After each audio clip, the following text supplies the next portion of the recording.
Hermod and Hadvor. Once upon a time, there were a king and queen who only had a daughter called Hadvor, who was fair and beautiful, and being an only child, was the heir to the kingdom. The king and queen also had a foster son named Hermod, who was just about the same age as Hadvor, and was good looking and as well as clever at most things.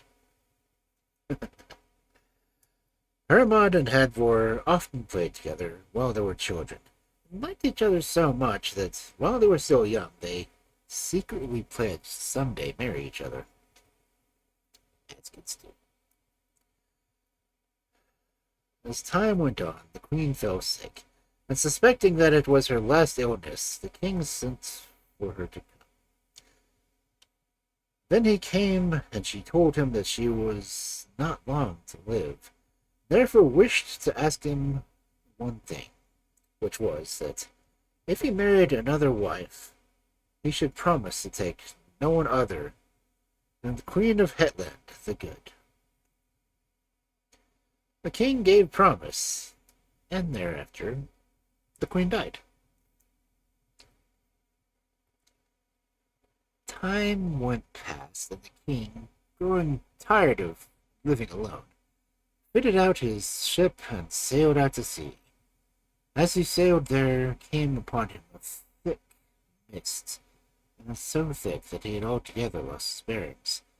But after a long trouble, he found land. There he laid his ship to, and went on shore. After walking for some time, he came to a forest, into which he went a little way, then stopped.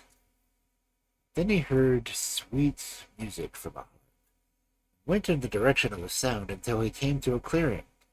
There he saw 3 women, one of whom sat on a golden chair and was beautifully and grandly dressed.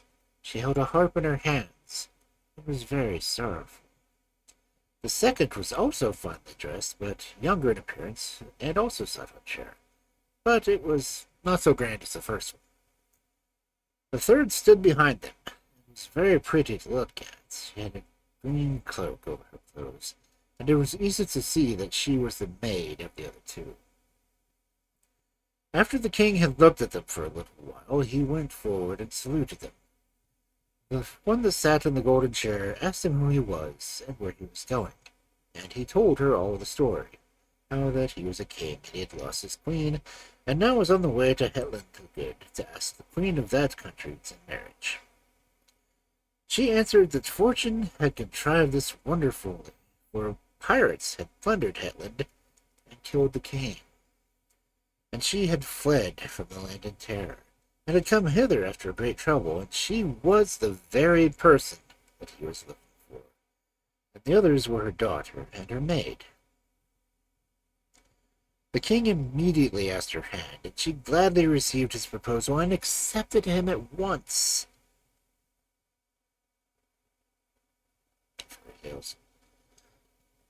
Thereafter they all set out, and made their way to the ship, and after that nothing is told of their voyage until the king reached his own country. There he made a great feast and celebrated his marriage with this woman, and after that things were quiet for a time. Hermod and Hadvor took but little notice of the queen and her daughter, but on the other hand, Hadvor and the queen's maid, whose name was Olaf, were very friendly, and Olaf came to visit Hadvor in her castle. Before long, the king went out to war, and no sooner was he away than the queen came to talk to Hermod, and said that she wanted him to marry her daughter.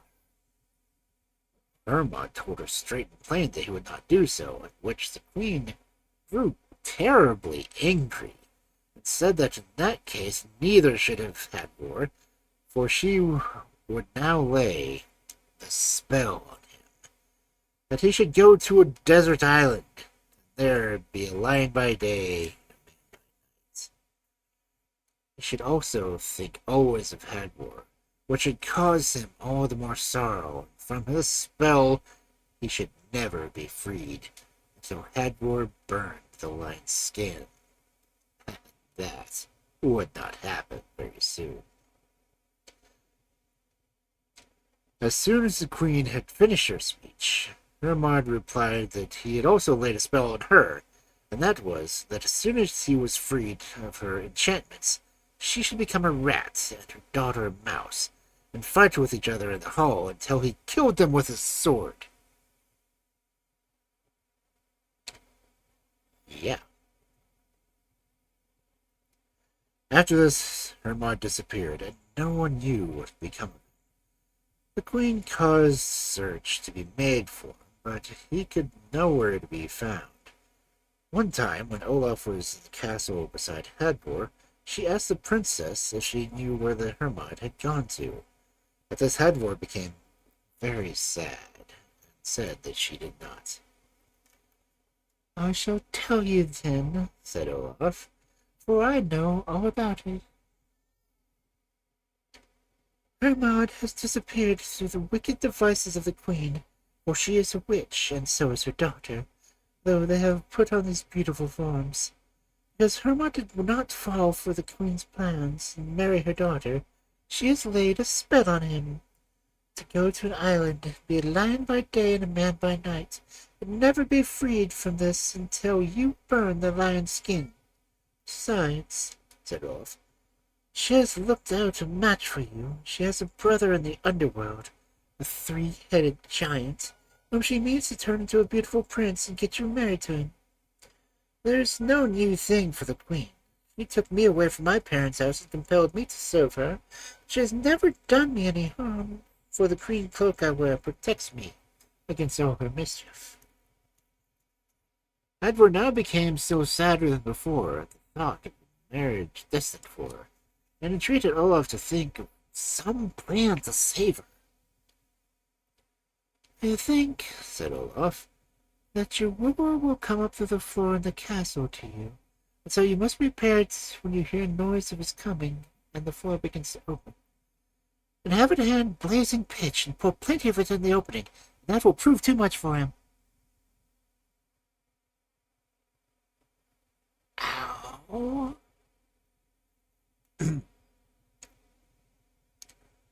About this time the king came home from his expedition, and thought it a great blow that no one knew what had become of Hermod.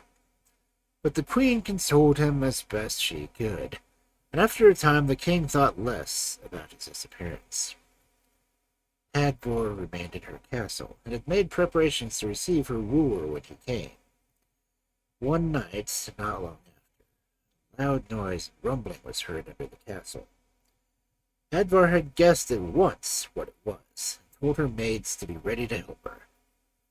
The noise and thunder grew louder and louder until the floor began to open up.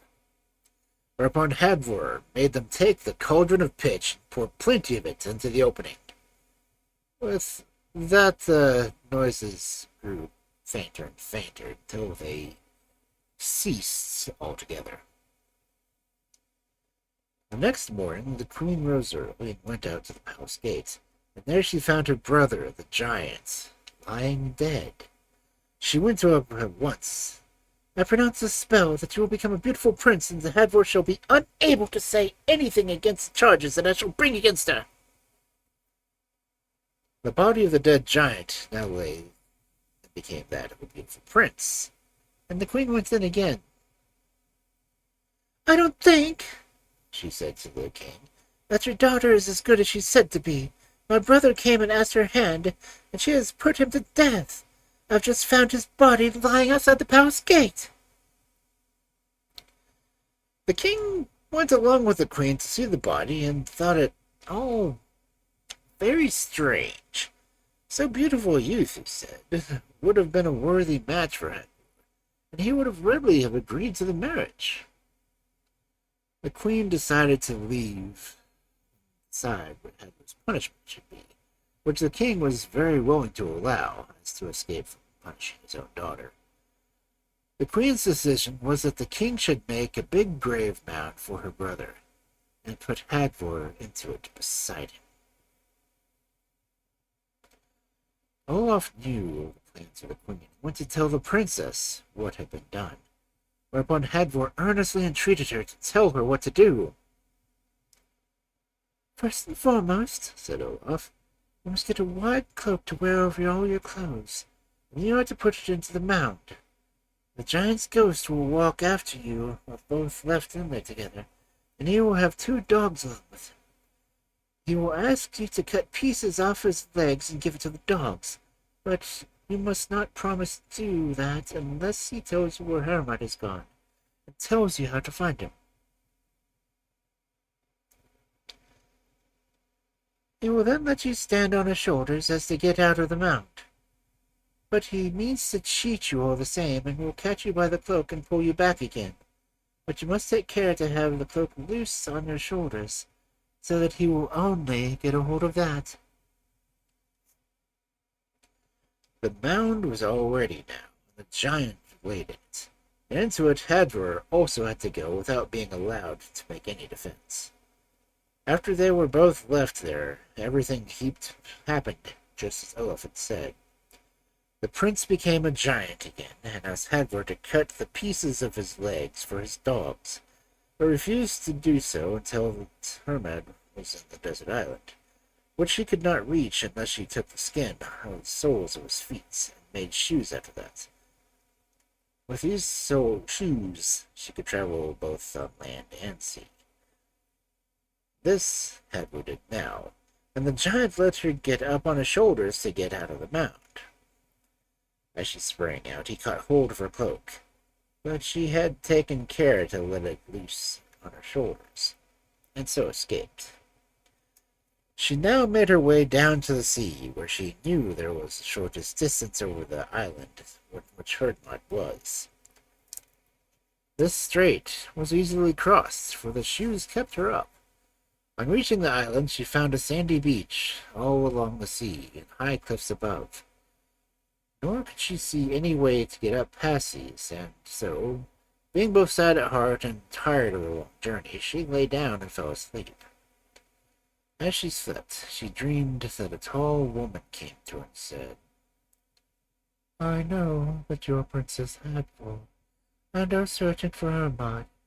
He is on this island, but it will be hard for you to get to him if you have no one to help you, for you cannot climb the cliffs by your own strength.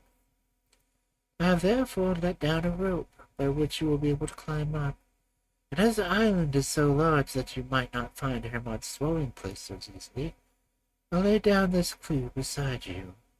You only need to hold the end of the thread, and the clue will run on before you and show you the way. I also lay this belt beside you to put on when you awaken. It will keep you from growing faint with hunger." The woman now disappeared, and Hadvor awoke, and saw that all her dream had been true. The rope hung down from the cliff, and the clue and the belt lay beside her. She put the belt on, and the rope enabled her to climb up the cliff. The clue led her on until she came to the mouth of a cave, which was not very big. She went into the cave and saw there a low crouch, which under she crept and lay down. When evening came, she heard the noise of footsteps outside, and became aware that the lion had come to the mouth of the cave, and shook itself there, after which she heard a man coming toward the couch. She was sure this was Hermod, because she had heard him speaking to himself about his own condition, and calling to mind Hadvor and other things in the old days. Hadvor made no sign, but waited until he had fallen asleep, and then crept out, burned the lion skin which she had left outside. Then she went back into the cave and wakened Hermod, and they had a most joyful meeting. In the morning they talked over their plans, and were most at a loss to know how they were to get off the island. Edward told Hermod her dream. She said she suspected there was someone on the island who would be able to help them. Hermod said he knew of a witch there, who was very ready to help anyone, and said the only plan was to go to her. So they went to the witch's cave and found her there with 15 young sons, and asked her to help them to get to the mainland. There are other things easier than that, she said. For the giant that was buried will be waiting for you and will attack you on that way, as he has turned himself into a big whale.